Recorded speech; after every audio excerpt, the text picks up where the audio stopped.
Bismillahirrahmanirrahim. Ilahi al-Maksudi wa al-Maksudi al-Tini wa habbataka wa ma'akibataka la ilaha illallah. Terhubung kasubun. Kalau saya guru kalian teman-teman HMI dalam Purwakarta sareng komisariat situ dulu. Bagaimana asal komisariat situ Batuga itu teh. Situ dulu deui daerah maju situ Batuga apa panenna.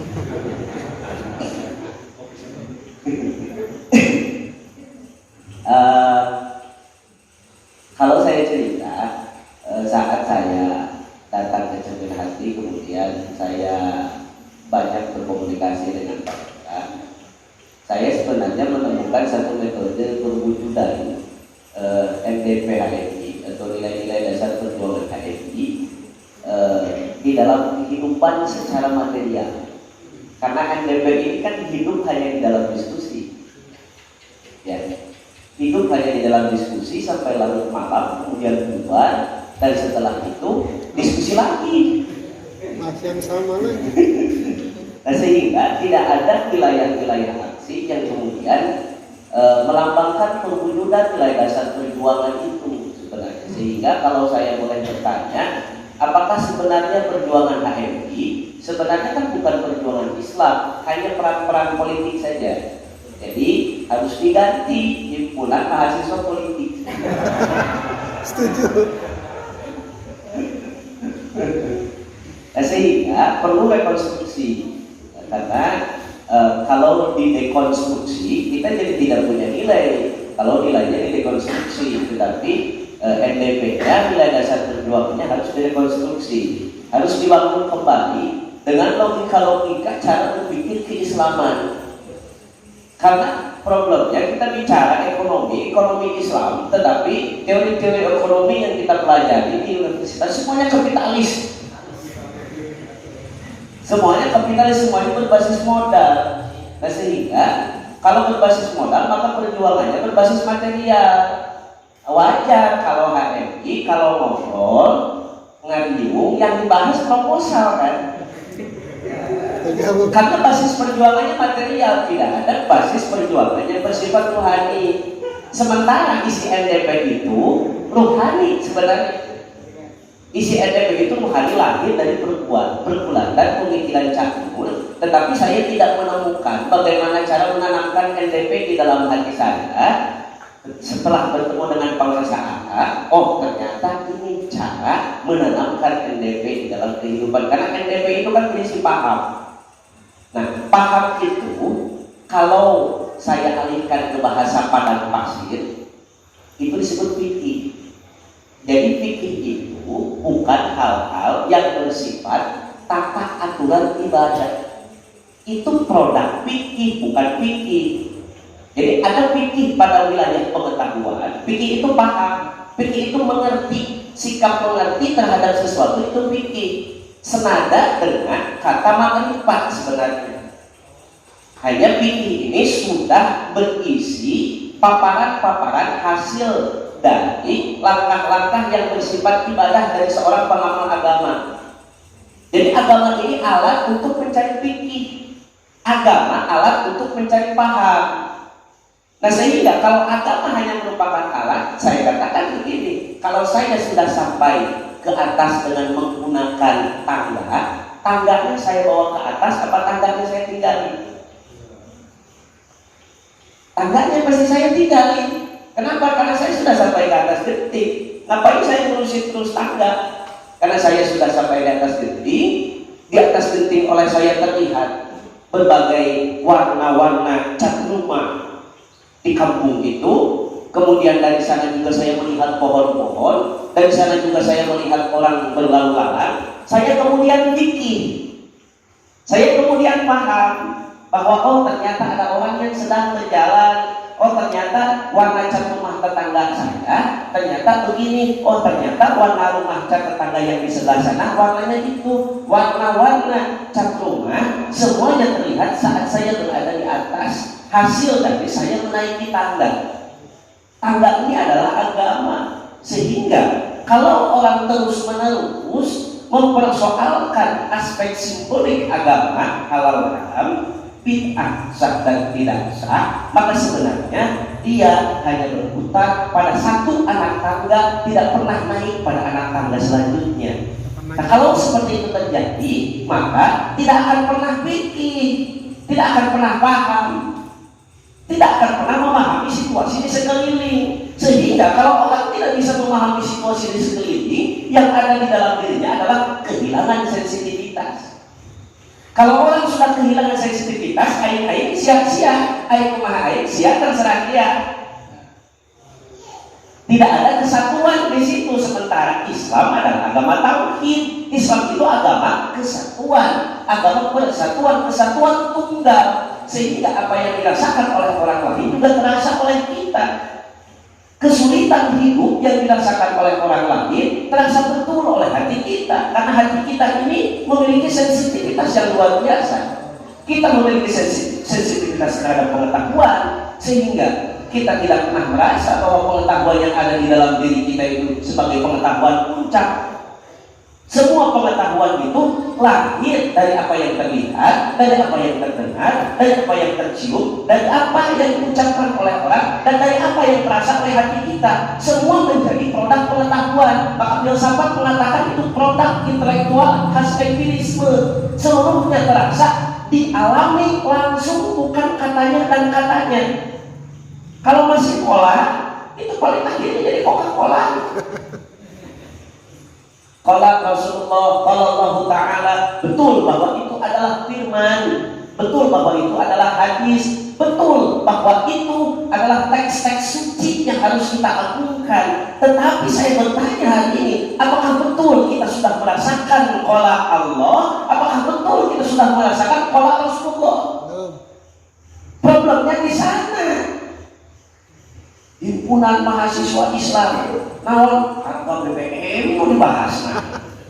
Paneuri eta mengke heula beresan heula ieu hate sewa-sewanan ngesuci can yang memperjuangkan penolakan harga kenaikan BBM nah. Ngesuci can pola perjuangan bagaimana kita mengangkat satu isu. Kalau di dalam diri kita masih ada maksud-maksud lain, komoditi di depan senior apa dia mulai dia. Repot jadinya kita tidak memiliki kemerdekaan. Makanya untuk bisa menggali pengetahuan, seseorang harus merdeka terlebih dahulu. Dan la ilaha itu adalah kalimat pembebasan. La ilaha illallah itu kalimat pembebasan. La ilaha, tidak ada yang diikuti. Ilah tepat dituturkan hati teh. Mata bahasa Arab digugulung, ya. Jika kalapa ngugulung monyet, da urang teu nyaho hartina. Monyet ngugulung kalapa ngugulung monyet. Kalapa lalu bulu monyet digulung oleh la ilaha illallah, digulung huruf maksudnya tengah bahasa ditulis la ilaha illallah tengah topi la ilaha illallah, dinapiin la ilaha illallah, dina sepatu la ilaha illallah, asal bungkus bener la ilaha illallah. Nah makanya kita ternyata ngomong deh.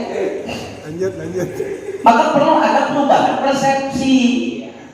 Selama ini perubahan persepsi kita selalu pada ukuran material. Orang kalau tulisannya bagus, dia adalah ustaz kaligrafinya halus. Tokoh yang harus diikuti, dilelang 110 juta berarti menulis Bismillahirrahmanirrahim. Orang perspektifnya harus diubah. Selama ini perspektifnya material harus diubah menjadi perspektif imateri, sehingga saat kita melihat sesuatu di dalam diri kita sudah tidak terbesit materi, maka sesuatu itu menjadi pelajaran bagi kita. Kita mendengar sesuatu di dalam hati kita, di dalam jiwa kita sudah tidak ada lagi materi, maka apa yang kita dengar itu menjadi pengetahuan baru. Apa yang kita cium itu menjadi pengetahuan baru. Apa yang kita rasakan oleh hati itu menjadi pengetahuan baru. Jadi puncak pencarian pengetahuan itu sebenarnya akan terjadi saat seseorang bisa melepaskan diri dari hal-hal yang bersifat material. Kalau orang bisa melepaskan diri dari prinsip, dia berpengetahuan. Orang bisa melepaskan diri dari kitab-kitab, dia berpengetahuan. Orang bisa melepaskan diri dari hal-hal bentuk kola, tapi dia tidak mampu menemukan substansinya, maka dia tidak bisa meraih pengetahuan. Dia baru meraih pengetahuan yang sifatnya katanya. Sementara agama ini harus terasa. Makanya kewajiban pertama pertama itu syahadat dalam Islam itu. Syahadat itu kan menyaksikan. Saya menyaksikan kalian memakai kemeja putih khasnya dari dulu. Dari dulu kalau hadiri acara kemejanya pasti putih. Katanya itu melambangkan kebeningan hati. Karena kalian ini kan senior yang paling soleh, rajin menapi dan tidak sombong. Peci hitam itu selalu ada dari dulu kalian ini. Dia hanya di tukang olah. Iya.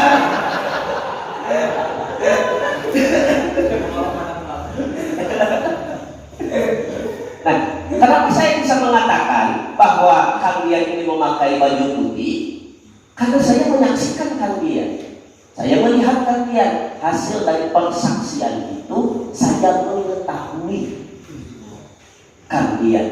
Lebih dekat, akhirnya saya mengenal kalian. Saya tahu namanya, bahwa sosok yang mengenakan baju putih ini adalah kalian, sosok yang mengenakan peci hitam ini adalah kalian. Kemudian saya tanya siapa namanya, oh ternyata namanya Dian.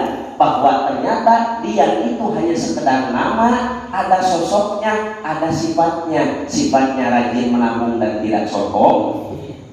Namanya Dian, sosoknya ini. Kebenaran atau rasa, saya pede mengalihkan perspektif hak itu adalah rasa saat saya bertemu dengan Pak Reksa. Dulu saya mengatakan hak itu adalah benar. Kenapa dikatakan benar? Sebab terjemahannya juga gitu. Padahal depak.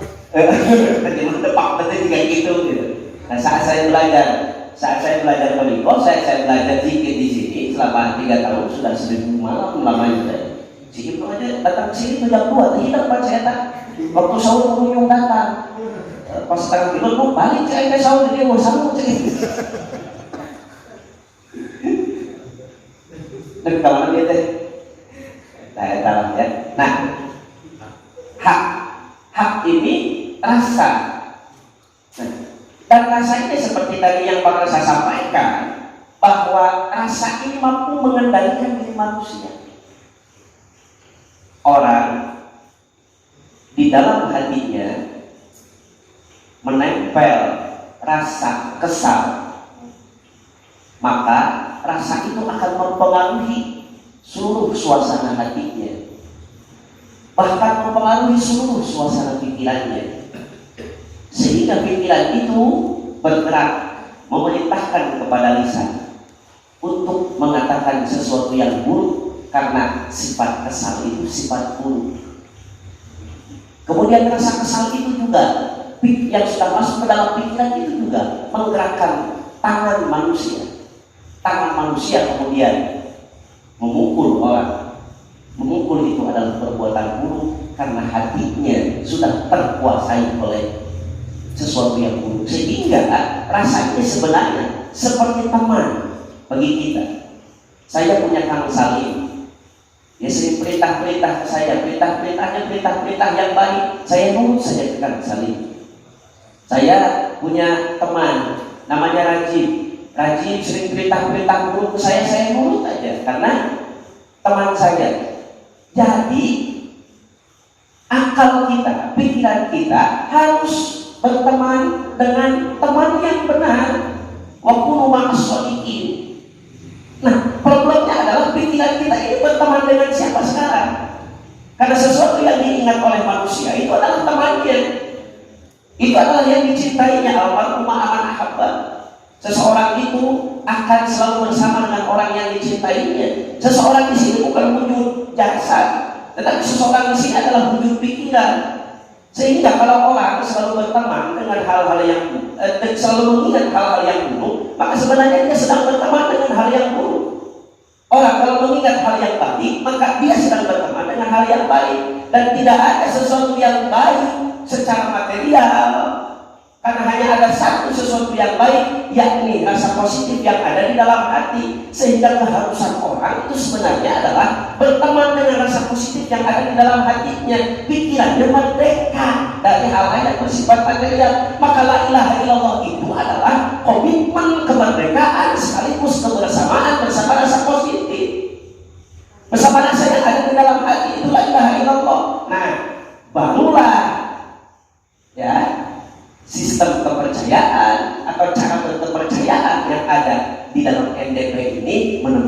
metodologi. Jadi orang baru bisa berkepercayaan dengan kepercayaan yang benar kalau dia bersama hal-hal yang benar.